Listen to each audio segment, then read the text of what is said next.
So I spoke with pretrial judge and I spoke with the coordinator. Per pretrial, he's tested positive presumptively because they have to send him to a lab for confirmatory for alcohol and THC. I think they described his behavior as threatening. Well, I didn't get threatening, but I got threatening. Okay. And I'm going to tell you now, I'm not going to have you, and I'm not going to stand for your threatening anyone in this court at any time. That is, every part of this is an extension of us. I don't care where you're going. I don't care what building you're in, whether you're in pretrial services, whether you're taking a drug test. It's unacceptable, and I'm revoking your bond. And he now goes with you. Yes, sir. No, sir. Arms by your side. All he's doing is setting the rules that you're going to follow. Okay. Yes, sir. What's the name? Bledsoe. Evading arrest and terroristic threat. He was in custody because he had a pending felony with 228. So he's bonded out on all. The evading, I think, is 12 yards per the officer. So I see that on 10/17 of 24, he picks up a felony assault. And 3 days later, he picks up a terroristic threat. And then he picks up an evading arrest. And they give him PR bonds on these cases. Is that what happened? And he bonded out since his last setting. I didn't check to see if they were PRs or not, Judge. I know that he had to pay money in felony court. Yeah, it's just, I'm not down with PR bonds on this. I mean, he picks up 2 new cases if it's the same. Well, hold on a second. Let's not get ahead of ourselves. You've now picked up 2 new cases. You picked up a terroristic threat. You picked up an evading arrest. I will say our cases are the new cases. So I wouldn't call them new. They're just cases. Well, he picked up the felony, and then afterwards he picked up these 2 misdemeanors. I don't understand why he's coming here in December when he got a bond in October. How on earth is it? The courtroom tension is already thick when the defendant steps up, but things take a turn the moment the judge flips through the incident report. He reads aloud the part stating that the man threatened court staff during a previous hearing. The room goes silent. The judge immediately stops the proceedings and demands an explanation, leaning forward with a tone that leaves no room for excuses. The defendant tries to downplay the incident, but the judge cuts him off, reminding him that threatening court personnel is a direct attack on the justice system itself. The judge warns him that any disrespect toward staff is treated the same as disrespect toward the court, and the defendant's face shifts from arrogance to anxiety as the lecture intensifies. He was in custody, I think, on the felony. Oh, I see. Okay, and then he bonded out of the, right, okay. Yeah. Got it. All right. We're going to do probable cause. You have the right to remain silent. Anything you say can or will be used against you. Please, what happened? On October 19, 2024, officers were dispatched to a minor crash at a residential home in Harris County, Texas. The call described a male at the location crashing his motor vehicle, then pulling a gun, and was trying to fight people at the location. When officers arrived at the location, they observed people at the location pointing at the defendant. Upon contact with the defendant, the officers introduced themselves as Houston police and told them to stop. The defendant then walked into his residence and came back out approximately 2 minutes later. The officers instructed the defendant to come towards them, but the defendant began to evade on foot from the officer the second time. The defendant ran approximately 12 yards from the officer before placing him in handcuffs. A person search on the defendant revealed he had a prior arrest and an active felony warrant. Upon contact with the complainant advised the defendant was driving up and down the street in his car and crashed. The complainant stated the defendant began to tell the complainant he was going to shoot him and kill him. The complainant advised the defendant then began to reach into his waistband and kept saying he was going to shoot him. The complainant feared for his life and felt threatened by the defendant's statement. I will say gun was never found. No charges where the gun were ever filed. They charged him with terroristic threat. They would have charged him with ag assault if the police had believed that a firearm was used. Mr. Bledsoe, let me make something perfectly clear to you. I will do everything in my power to protect my public at all costs. And I don't care if I have to make your bond $2 million. I'm going to do everything in my power to protect my public at all costs. Do you understand? Yes, I don't care who you are. I don't care where you come from. I don't care what, nothing. I want my county safe. You will be signing an affidavit with me today, promising me that you're not going to have any weapons whatsoever. And if I find that you have a weapon, I can have a contempt hearing. You're looking at 180 days in jail every time if you're caught with a gun. Do you understand? I'm sending you now for a drug test. I want to know what, if anything, is going to be in your system as well. I'm ordering you not to use alcohol or illegal drugs, and I'm going to test you like crazy. Do you understand? Yes, sir. What do you do for a living? I work for Leland Airmark Bakery. Okay, that's what you need to concentrate on. Working a lot so that your time is occupied. When you have too much time on your hands, you become self-destructive. The judge calls the bailiff to the stand, confirm the details of the threat. The bailiff recounts how the man became aggressive, raised his voice, and made remarks that made the staff fear for their safety. The defendant interrupts repeatedly, try and correct the story, but the judge slams him with a stern warning to stay silent unless spoken to. He explains that witness testimony about threats is taken extremely seriously and that the court will not tolerate intimidation. The judge's voice rises, echoing through the courtroom, making it crystal clear that this behavior puts the defendant in far deeper trouble than the original charge. Do you understand? Yes, sir. Do You're you right about have? Thank you. Do you have a Texas driver license? that.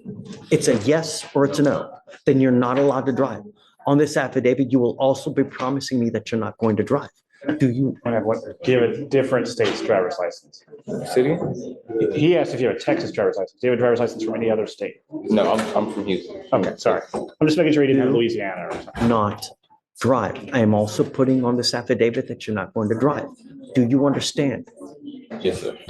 You're looking around, you're just heed this warning, Mr. Bledsoe. Do you understand? Yes, sir. Yes, sir. I totally understand.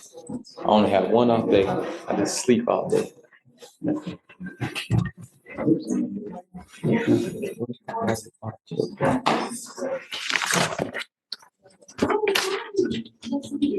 Did I hear him say that he had an objection?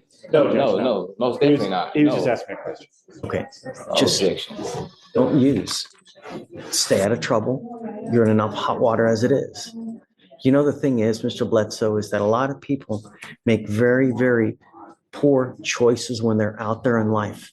And sometimes that choice makes it to where you will live the next 40 years in a 6x9 box. And I'm going to tell you now, I've read have you been to prison before?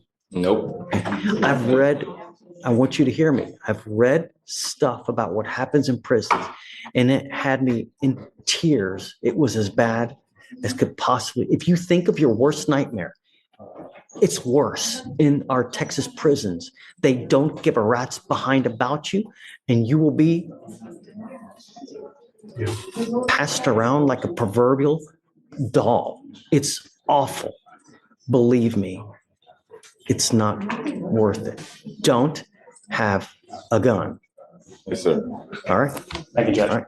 If I can, Judge, I don't believe there has been actually any evidence presented to warrant Hold upon on, Stephen. revocation. She told me yesterday that there had been multiple threats. So, all right, to circle back, there's a couple things. In speaking with pretrial, I have not received any information about threats. I've received information about cursing and rude behavior. Yes, Judge. Don't There was speak. no threat of harm or anything like that. It was just more so attitude. He was making people in our office a little bit uncomfortable just with his demeanor and the things that he was saying, but none of it, to my knowledge, has been anything, putting anyone in danger, threatening danger, anything of that sort. Frustrated with the man's attitude, the judge orders the previous day's hallway footage to be played. The screen shows the defendant pacing back and forth, pointing aggressively at staff and mouthing clearly hostile words. There's no room left for denial. The judge stops the video halfway, visibly irritated, and addresses the defendant directly. He tells him that threatening court staff is not just disrespectful. It's a criminal offense that can lead to additional charges or immediate contempt. The courtroom watches as the defendant finally lowers his head, realizing the judge is out of patience. This is where I You want. have an open criminal case. You're to be humble and contrite. And when you're not, and when you're threatening, abusive, harassing, I'm going to take care of you and I will light you up like a damn Christmas tree. Do you understand? It is unacceptable, the behavior that you have displayed here with myself, with pretrial, with the people down over there. And if you don't straighten up and fly right, I'm going to be all over you. Do you understand? One false move again. This is not supposed to be a happy time for you. And I don't know what I need to do to get your attention. But next time,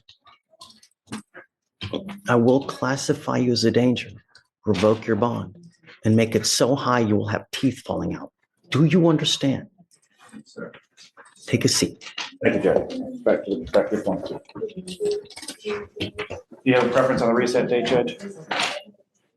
So what? Tell me what he tested positive for. It was THC and alcohol, Judge. Okay. This is where I will add that the court added bond conditions yesterday, so he had the magistrate. I understand. Okay. He did have So- these magistrate orders in October that I did see that he was instructed over. It didn't have no alcohol, but it did have October what? October 14th, 15th. Give me the last name again. Bledsoe, BLED. Oh no, he's still smoking weed then. I mean, if they told him not to use any kind of illegal drugs and he tested positive right now, give me the date, please. Come up, Mr. Bledsoe. You're not off the hook yet.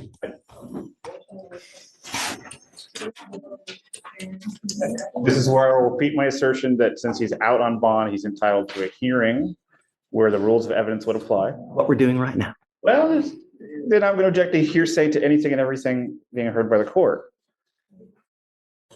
What day was the magistrate condition for no using, please?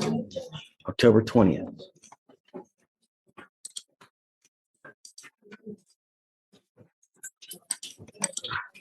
I also give my spiel about THC seltzers that I could buy at Specs that have no alcohol but have THC in them. You are not to use alcohol. You are not to use illegal drugs. I'm going to give you the benefit of the doubt, and I'm going to test you again in 2 weeks from today. If you test positive for THC again, and I don't care what it is, I don't care if it's a gummy, I don't care if it's a joint, I don't care if it's Delta 8, if it's Delta 9, if it's Delta 352, whatever it may be, you will stay with me. Do you understand? Yes, sir. Get whatever records you need. But if you test positive for THC again, Yes, you're sir. on notice now. You will stay with me. Yes, sir. Okay. Thank you, Judge. Have a seat back in there. Come on. But did you have a preference on the reset date, Judge? 2 weeks, whatever you want. Oh, I'm sorry, you're right. You said Then 2 I'll weeks. test him back and we'll see. Do you But want, by then it'll be sufficient benefit that Yes, there's Judge. just no argument. do you want him 2 weeks from today testing on that date? Yeah. Okay. Will do. Thank you, Judge. For sure, Nate. And thank you for coming back. I appreciate it. At the end of the hearing, the judge delivers a final blow. He announces increased bond conditions and orders a defendant to undergo a behavioral evaluation before any future release is considered. He reminds the man that threats against court staff compromise the security of everyone present and will be met with strict consequences.